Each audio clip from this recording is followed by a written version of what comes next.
Amahoro bwana Musesanguzi. Amahoro cyane bwana journalist. Mutwihanganire cyane kabisa, imvura ni nyinshi, amajina ariko arasohoka, neza muganizere ko tuzakumvikana. Yego nta kibazo, nizera ko twumvikana, je ndiko ndabumva neza ariko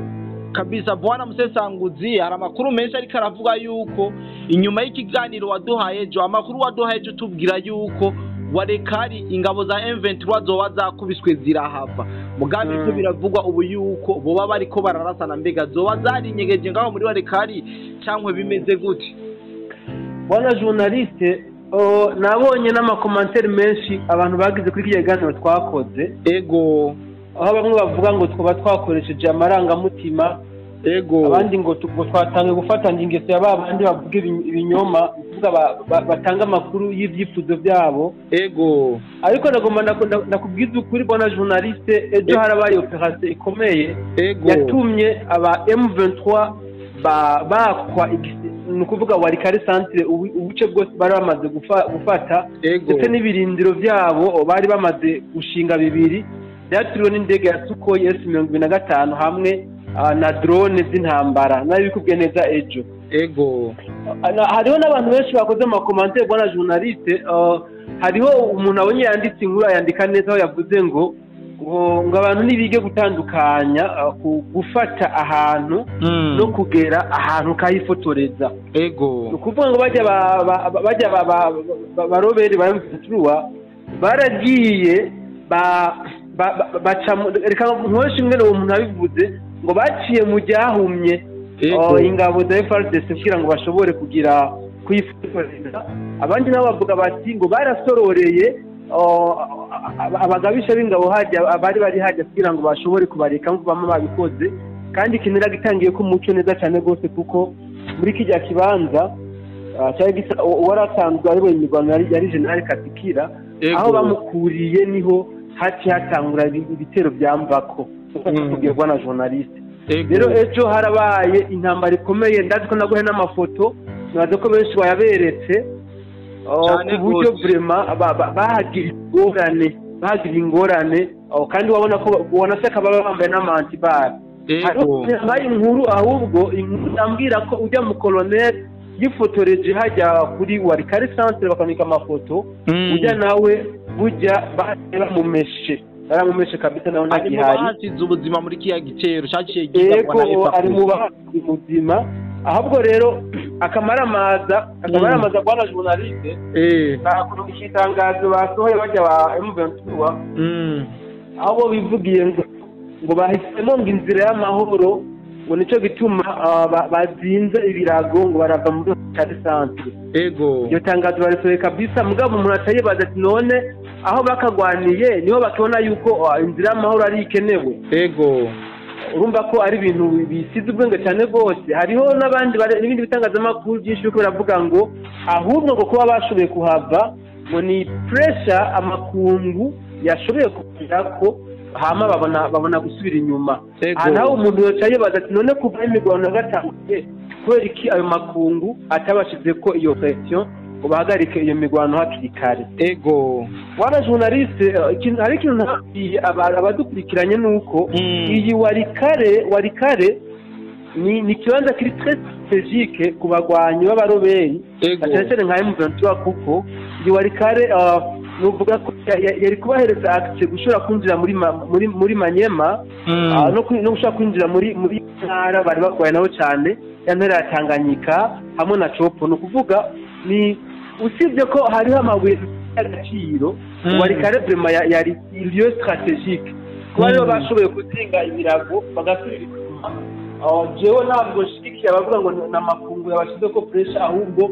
n'umuriro babakirije ko. Ejo kabisa harabaye umuriro uteye ubwoba,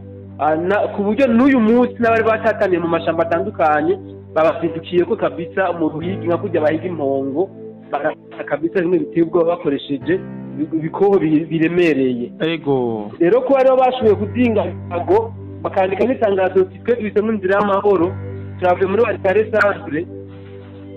ntibigomba ahubwo nuko bakubiswe bambitswe ibara, kuko ugiye kuraba ingabo bashoboye kuhasiga kugira ngo bashobore kwinjira Walikale centre kuvuga abasirikare babo baguye ku rugamba bakigwanira muri za Masizande hama bamaze gushikayo ngo bagaca bavuga ngo bahisemo inzira y'amahoro woca umenga bajya abasirikare n'ibitambo bariko baratanga ariko siko biri ni bya bindi umugabo bimunaniye yitwaza ngo ikiraro kiranyerera na cyane babonye ko na kimwe boshobora kubakorera kuko abawazarendo vrema bahagaze neza mu bice bitandukanye byo muri Kivu haba mu Kivu y'amajyepfo cyane Kivu y'amajyaruguru urabona yuko aho uyu General Kasikira atengamiye akajya amafaranga yaba bagwanyi akabahereza inzira bakashika Walikale centre abawazarendo baridoze cyane gose kandi imyidogo yabo yarumvise kuko urabona ko uyu General baciye bamuhindura mu maguru masha bakimuhindura imvura iragwiriye numva no guhamagara mu kanya kari imbere ndongenda bahamagaye bwana Musesanguzi imvura isi niyize kabisa urashobora kubandanya utubwira amakuru wari kuratubwira nariko ndavuga nti kuba bashoboye kwandika urwandiko babesha makungu yuko bahisemo inzira y'amahoro iyo nzira siyo ico ni kinyoma ahubwo mu muriro wabanye mwinshi babonye ko bariko baratakaza ingabo ku bwinshi babona nta kundi bari bubigenze baca bahitamo kwandika rujya rwanda kugira ngo babeshe abantu n'igitwe yuko bashoboye kubakura muri kijya kibanza nari nababwiye kandi yuko burya ijya Walikale ni ikibanza kiri très stratégique ku mugambi bari bafite kuko nk'uko bavuga ko bagomba kubohoza Kongo batangiye babesha yuko bagomba kurengera uburenganzira bw'abatutsi bakoresha ururimi rw'ikinyarwanda muri Kongo mugabo mu nyuma birahinduka ngo bazoshikana na Kinshasa uravye rero iyo ntumbero yabo idari strategy kiyacyari kibanza cyiza cyane kuri strategique kuko ugiye kuraba hajya nuvuga ko ari nko ku masanganzira ahantu harekura za Manyema winjira na za Manyema ukinjira y'intara ya Tanganyika hamwe na Chopo na nakivuze ico kare usibye nuko hasanzwe hari najya amabuye y'agaciro asanzwe yimbwa n'ibihugu bya Canada donc ibihugu by'abazungu kandi razi ko nabo nyene bari babikeneye cyane gose kabisa kubona rero babitakaje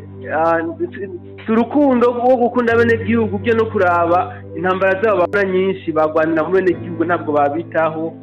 bapfa gutera ibombe gusa ko babiteye rero aba bahungu b'abawazarendo aba bana b'igihugu ca Kongo babavugutiye kabisa babakoreye umuti ndafite n'amafoto mashasha y'ibintu bashoboye kubikoresha gisirikare babati umunsi ndaza kuyakunungikira uze kuyereka abantu baza kuyagusaba namaze kuyaronka asante sana abantu bari kwadukurikirana bumve yuko amafoto nza kuyabagezaho kabisa no kwandika inimero kwa matuka yagwa bwana Musesanguzi hari ayandi makuru ariko aravugwa yuko General Makenga yoba yafashwe akishwa mbega ayo makuru nayo ukuri cyangwa nibihuwa ayo makuru nta cyemezo na kimwe ndayafitiye nayumvise mugabo je urazi ko nzira kuvuga inkuru ntashoboye gutohoza ayo makuru nta cyemezo na kimwe ndayafitiye kabisa ntanagahehera usibye ko nayumvise ku bantu nkuko nawe wayumvise amatinda mu Busesanguzi ndagitohoza ko mugabo nta nkuru nimwe yimbaho nashoboye kuyumva ko iyo nkuru bisigura yuko hari ibyo abantu bariko barivugira atacemezo babifitiye urabona bwana journaliste bijya bitangaza amakuru baha amafaranga hari ukuntu babikoresha kugira ngo bashobore wanashaka bakanabikora no mu nzira zitandukanye bakavuga n'ibintu umenga ni bibi kuri bo kugira ngo abandi rero badakora Ubusesanguzi babikorokere ko bavuge basange baguye mu gatego kabo cyane gose iki kintu rero birashoboka yuko ari agatego bo bateze kugira ngo abantu bisamaza abantu no gusamaza abantu mandi majambo kugira bashobore gusamaza abantu hama abantu baje muri ivyo nabo basanzwe bari mu bindi mu byukuri nta nkuru nimwe yimbaho mfise kuri ico kintu kandi nakirondeye nagicijaniro nakoze Ubusesanguzi nakoze n'amatohoza mugabo iyo nkuru nayo naronka mu byukuri bwana Musesanguzi kubw'umwanya no kubashakira andi makuru meza kandi abagezweho uwo mwanya sinzi yuko wowe ufite iyindi nkuru wokongera kwama duce tubikibanura kugira ngo tubategurire izindi nkuru bwana journaliste inkuru ni nyinshi na cyane cyane ku majambo ariko aravugwa muri kajya karere ka Walikale. Ego.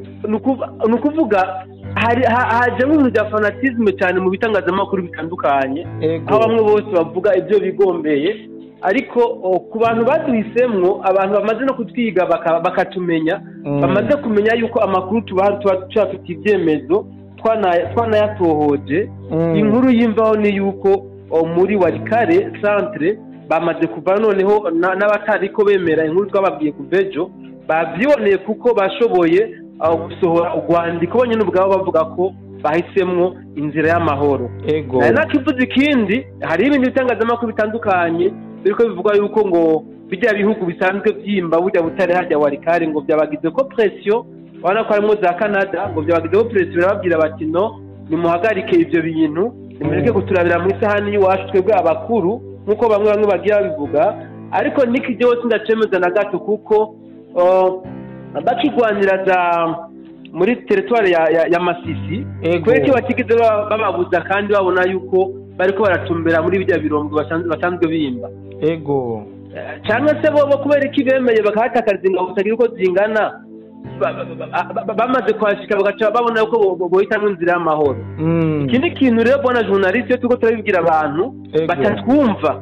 batatwumva kuko benshi bumviriza amakuru atandukanye hirya nino,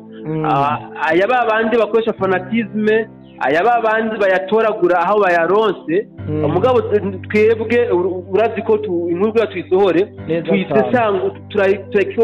turakora ku butohozi kayisesangura, nyuma gusesangura twabona kuronka icyemezo dushikiriza abasanzwe badukurikirana. Ukuvuga ukuri nuko aba bahungu bo muri Wazalendo na FARDC barabavugutiye umuti, ahubwo novuga Tshisekedi kutshapo kuko yarashoboye kubaba hafi, arumva igisabo cyabo, arabahereza ibikoresho bya gisirikare bikwiye, indege za Sukhoi S-25 n'amadrone kugira ngo bashobore kubatuza. Bwana journaliste, ikintu cyandagihuza na kimwe cyo muri Sud Kivu, urabona yuko naho bakoreye umuti kabisa, n'ubuce bwinshi bari batanzwe barimo bamaze kubyigarurira.